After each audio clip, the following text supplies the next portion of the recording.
What's up, Falcons Nation? It's your boy Jew coming at you with another Atlanta Falcons video. As always, rise up. It is Wednesday, and I promised you guys a video on Sunday night about Sunday night's game against the Eagles. But I've been busy the last couple days, so I want to go ahead and get that video. And then later on in the week, maybe Friday, I'll have the preview for the Indianapolis Colts versus the Atlanta Falcons. But I want to talk a little bit about the game, Sunday night game against the Eagles. We did come out victorious. We now sit at 1-1, and we are tied for first place in our division because everyone in our division, the Saints are 1-1, the Buccaneers are 1-1, and the Panthers are 0-2. So a couple things I want to hit on, some key injuries that you may already have heard. Drew Brees will be out 6 weeks with a torn ligament in his thumb, and he is having surgery. Ben Roethlisberger is out for the season with an elbow injury. And like I say all the time, I hate to see injuries, man. Sometimes it just ruins the season, especially when your quarterback gets hurt. And I want to talk a little bit about the Eagles game, and also talk about our division now. Also, Cam Newton, they also mentioned that Cam Newton for the Panthers is dealing with injury, which I said in my original video when I did my predictions for this season and my predictions for who would make the Super Bowl. I talked about, I felt that Cam Newton and the Panthers would have a down season and they would be like in fourth place in our division because I didn't believe going into the season that Cam Newton was healthy. And it turns out that it looks like I was correct, that he's not healthy. And it's not looking good right now for the Carolina Panthers, and it's not looking good for him playing this week. I believe they're playing the Cardinals, if I'm not mistaken. So they said that it looks like he might sit out because he was in a walking boot yesterday. But a couple things I want to point out. First thing from the Eagles game, in my last video on Sunday night, I did my post-game show, and I talked about the offensive coordinator, Dirk Cutter, calling a lot of 5- and 7-step drops, and the Eagles were doing a lot of zero blitzes. I did go back and watch some tape on the interceptions that Matt Ryan threw, and it looks like on the one play where he threw that, he tried to make that long pass to Julio Jones when we were like really near our end zone. He tried to throw a long pass when the Eagles zero blitzed, and he threw a pick to Ronald Darby because the ball basically fluttered in the air because he couldn't step into the pass. On that particular play, it wasn't necessarily a bad play call by Dirk Cutter because when I go back and watch the tape, he did have Mohamed Sanu open on a slant, which was his hot read, and he should have thrown that ball to Mohamed Sanu. So all of the interceptions that Matt Ryan had on Sunday, which he threw 3, were not all on Dirk Cutter. So I wanted to go ahead and correct that some of the calls that Dirk Cutter were making were bad, but some of the plays that he called was not his fault. It actually was Matt Ryan just making the wrong read on the actual play. Matt Ryan is still a great quarterback. As you know, all quarterbacks sometimes, make mistakes, or all players make mistakes. So I believe that Matt Ryan's play will get better as the season progresses. One thing that I do like about Dirk Cutter and Matt Ryan that I'm seeing this year is they're throwing the ball downfield a lot, which I like because if you're going to draft Calvin Ridley in the first round and you have Julio Jones, you need to take advantage of those guys going down the field. It's no point of having a speedster like Ridley and a speedster like Julio Jones and you're only throwing short passes. You have to take advantage of the weakness of the other team. So in last week's game, the corners, Darby, Sidney Jones, Rasul, Douglas, they couldn't cover our receivers. The back end of the Philadelphia Eagles is not good. So the only person in that secondary that I really respect is Malcolm Jenkins, which is their safety. But the weakness of the Eagles is their back end. So it looks like last week in that game against the Eagles on Sunday night, we were trying to take advantage of the back end, their corners, because they play very aggressive. So you can beat them on a lot of double moves and things of that nature. And if you've seen it, Matt Ryan missed 2 opportunities at touchdown passes. One where he tried to throw it to Ridley, and it was just a little bit too long, which Ronald Darby was burnt on. Then there was another play where they attempted to throw long to Justin Hardy, and he also beat Ronald Darby like on a post pattern. So all night, our receivers were basically burning the secondary of the Eagles. And that's the reason that the Eagles was blitzing so much, because they knew that their back end couldn't hold up. So they were trying not to give Matt Ryan time to survey the field, and he would just have to rush. And they were trying to prevent our receivers from being able to go down the field. So with all of that said, I do like that Matt Ryan is being more aggressive this year. It looks like, well, I already knew that Dirk Cutter is more aggressive than Steve Sarkisian as far as he likes to throw the ball downfield. We've seen that when he was the head coach of the Tampa Bay Buccaneers. We also seen that when he was here before in 2012, when we made the NFC Championship game against the 49ers, that Dirk Cutter likes to throw the ball down the field. So I do like that, because that's how our team is built. We have a lot of great wide receivers: Mohamed Sanu, Ridley, Julio Jones, Austin Hooper, Justin Hardy. So we need to take advantage of these guys in the passing game. Secondly, I love what I'm seeing out of our defense, man. The defense was on point on Sunday night as far as our front seven and our back end. Trufant had 2 picks, 2 interceptions in the game. So he really stepped his game up, because, as you know, Trufant did drop a lot of interceptions last year, where he had chances to make plays, and the coaches have been saying that he's been on the jugs, working on his hands, catching the ball. So he looked very good on Sunday night as far as catching interception and catching the ball. Also, our front seven, they got pressure on the quarterback. People or Falcons fans, a lot of Falcons fans always complain about Vic Beasley and him saying that he sucks and he doesn't do a good job at rushing the passer. But on Sunday, Vic Beasley was on point. He was putting pressure on the quarterback all night. He had a crucial sack on Carson Wentz, and he almost had 2 sacks.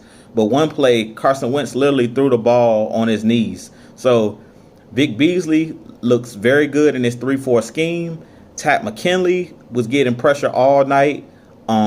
Grady Jarrett has looked excellent this year after getting that contract extension. Jack Crawford, all of the guys that played up front, Allen Bailey, Tyler Davison, they did an excellent job also, not just bringing pressure on Carson Wentz and causing a lot of hits on Carson Wentz, but also stopping the run. As you know, last year we did have a ton of injuries, but last year we couldn't stop a nosebleed like as far as the running game. Teams just ran the ball down our throat last year. So I like that we were bringing pressure and we also were stopping the run. I believe when I went back and reviewed the game, and I've been watching a lot of NFL Network and things of that nature, it looks like they're saying that they had no run longer than 5 yards, meaning the Philadelphia Eagles, which, you know, Philly is a very aggressive team as far as running the ball, and they're a very physical team, and they like to pound the ball up the middle and pound the ball with their running backs, and they have big running backs. So we did an excellent job at stopping the run with that front seven. All of our guys look better this game than they did in the Minnesota game. Also, it looks like Keanu Neal and Ricardo Allen are both back fully healthy. They were laying hits all night. Ricardo Allen did an excellent job of quarterbacking the secondary, as he always does, and being that verbal mouthpiece for the secondary. He did have a crucial hit in the red zone when Aguilar seemed like he had caught a touchdown, and Ricardo Allen came and laid a nice hit on him, which caused the ball to jar loose. So we looked excellent. Keanu Neal, as always, the hitman as I call him, he looked great. He was laying hits on everybody. He was playing down in the box. He was playing very physical. He was hitting anybody that came across the middle. He had a nice hit on Zach Ertz when Zach Ertz came across the middle to make a play. The whole defense was hard hitting, and they were moving fast, running around, getting around fast, playing very physical, playing very nasty, as Dan Quinn talked about in the offseason. And I'm very encouraged and very happy with Dan Quinn since he's taken over the defensive play calling. He's looked excellent. As you know, I always knew that Dan Quinn was an excellent defensive mind, but I think that him bringing in those different coaches that he brought in on the defensive side of the ball and on the offensive side of the ball, we have a lot of experience. We have a lot of former head coaches on this coaching staff. I hate to see Marquand Manuel get fired and the other coaches that were fired, our special teams coach that was fired, but I do like the changes that were made because it looks like the coaching, the players are playing and executing a lot better than they did last year, especially on the defense with us switching from the 4-3 to the 3-4. As you know, we did bring over Bob Sutton, who was the defensive coordinator for the Kansas City Chiefs last year. And he's been a defensive mind and a defensive coordinator and a coach for a very long time. And as you know, the Kansas City Chiefs run a 3-4. So I believe one of the main reasons that Bob Sutton was brought over by Dan Quinn was to teach the scheme of 3-4 to our defense and to help Dan Quinn master the 3-4. Because as you know, in Seattle, they ran a 4-3 mainly, and they ran a lot of cover 3 scheme, which Dan Quinn we still run the cover 3 a lot too. But 3-4 has never been in Dan Quinn's background prior to him coming to the Atlanta Falcons. So I just feel like we play excellent. I love what Dan Quinn is doing with this defense. Right now, when I looked at the standings, we are the 3rd rated defense in the league right now. And as you know, I believe if we can get our defense to be a top 10 defense, even if we're not top 10, if we're like in the top 10 to 15 defenses in the league, and we force turnovers like we did the year we went to the Super Bowl, I really think that we can get back to the Super Bowl, because I believe that our offense is getting ready to take off. I feel like the defense have always played solid, but the first week the offense just played horrible. So I feel like with our offense, if we can start taking the lead in games and start picking up, like stop starting the game off so slow and start to score points like we normally do as an offense, meaning get out to a quick start, our defense can start to pin their ears back and cause havoc, because our defense is really good this year. And we got all of our leaders back. We got Grady Jarrett on the front end. We got Deion Jones in the middle. We got Ricardo Allen and Keanu Neal. So they always say usually for a great defense, it starts right up the middle of your defense. And we have great players up the middle of our defense. We just have to cross our fingers, knock on wood, and pray that everyone stays healthy, because you know football is a game of attrition and you can't control injuries. So another good thing about this team, though, even if we did have an injury, hopefully it's not to like one of our core players, but we do have a lot of depth. So if you've been watching the game, like as far as our defensive line, we do a lot of subbing in and out. We have a lot of depth in our in our front end as far as our defensive line, and we have a good depth at linebacker, because as you know, we still have Jermaine Grace and Duke Riley, and they haven't even been, at least for Jermaine Grace, he hasn't even been suiting up every game. He's been like inactive a couple games, or I believe like one game. Duke Riley is mainly a special teams player, but our linebackers have looked great. Foye Olakun made some great tackles in the open field last game. Devondre Campbell looked very good, looked better than he did in the first game, covering and making the tackles.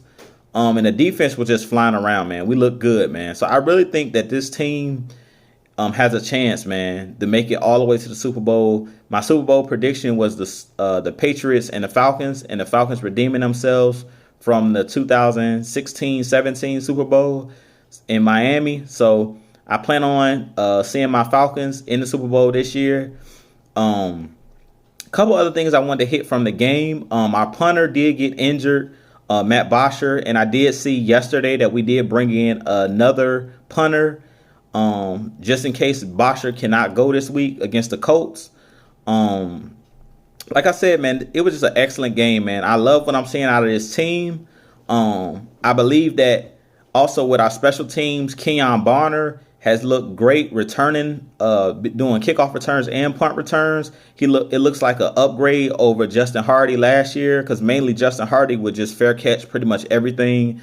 One thing I do like about Kenyon Barner is he does attempt to run the ball. Once he catches it, he doesn't just automatically fair catch every time. He does attempt to make a return, and he hasn't put the ball on the ground. And I don't plan on seeing him put the ball on the ground no time this season. But he's looked excellent at making returns. He doesn't run backwards. When he catches the ball, he does go forward. Because sometimes you see a lot of guys, they try to do too much when they make a punt return or kickoff return. I like that Kenyon Barner just catches the ball and he goes straight upfield with it. He's looked really good in returning the ball and securing the ball when he does call fair catch.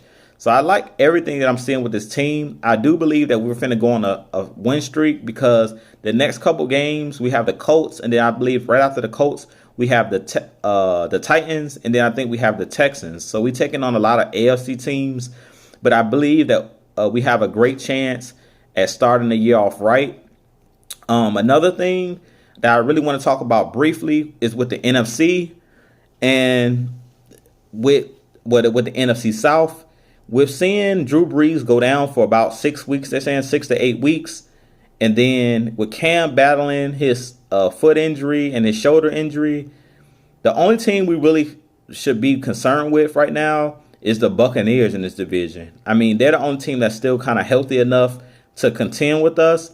I don't see the Saints or the Panthers or really even the Bucs contending with us. But I feel like the Falcons and the Buccaneers, knock on wood, are the most healthy teams. As you know, this is a week-to-week. The NFL is a week-to-week game, so you have to analyze it week to week because you never know who's going to get hurt. You never know what's going to happen down the road. So we don't want to look ahead because all of our NFC South games are later on in the season. So some of the teams that's injured right now could be a little bit healthier at that time. But just looking at it, you know, all the guys are going to be hurt. Even if Drew Brees comes back when it's time to play us, meaning the time to play the Falcons, he's probably going to be rusty because you can't really sit out 6 to 8 weeks doing nothing, basically trying to let his thumb heal because right now he can't even grip a football. So the chances of him coming back sharp even if he's back by the time the Falcons play the Saints, it's not really looking good for their team. I watched them last week against the Rams. They didn't look good. And I watched the Panthers and Buccaneers game last Thursday. Both teams didn't look good either. So this is the Falcons' year. This is the NFC South right now is laid out for on a platter for us to go ahead and dominate. So if we can win these games early, by the time it comes late, as long as we stay healthy, I don't see no reason why we can't dominate this division this year. Because usually the NFC South is known as one of the toughest divisions in the NFL. But personally, I feel like this year, with all of the injuries, we're not the best division anymore. Like, I feel like the AFC West with the Chiefs, Chargers, Oakland, and Broncos have a tougher division. I also believe that the AFC North with the Ravens, the Browns, the Steelers, like, I believe even their division is tougher than our division. So I don't feel like we have the toughest division anymore, especially with these injuries. Maybe when all of the quarterbacks and things of that nature in our division and all of the teams are healthy. In the past, we've had the toughest division, but this year, I really don't see it. I don't see any reason why we can't at least sweep one of the 3 teams in our division, maybe the Bucs. I definitely feel like we're going to sweep the Panthers. The Saints is such a hated rivalry that I would hate to say. I think we can sweep them too, but I know this year that the Panthers, especially if they're playing a backup quarterback, we're going to go ahead and sweep them out of here. The Bucs, they have a new coach. I do like Bruce Arians, but with Jameis Winston at the helm, I don't really know, how quality. Other than watching that one game, I haven't really seen much out of the Bucs. And usually we sweep the Bucs. I believe last year we swept the Bucs, and it's been a very long time since the Buccaneers beat us.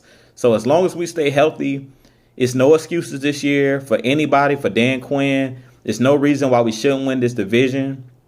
I'm definitely looking forward to us making the playoffs, and hopefully we can get one of the top 2 seeds so we can get home field advantage in the playoffs, and we can skip right to the divisional round, and we don't have to play a wild card game.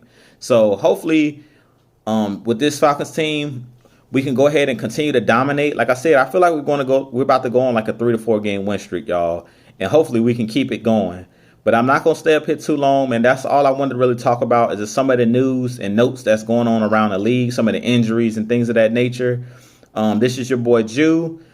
Please like, share, subscribe to the page. Tell any Falcons fans that you know about my page, any NFL fans. Also, if you would like to donate to my page, you can go ahead and Cash App. It'll be the money sign and then Jew Talk Sports.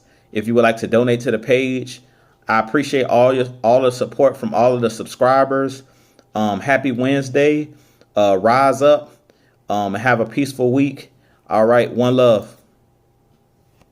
Peace. I'm out.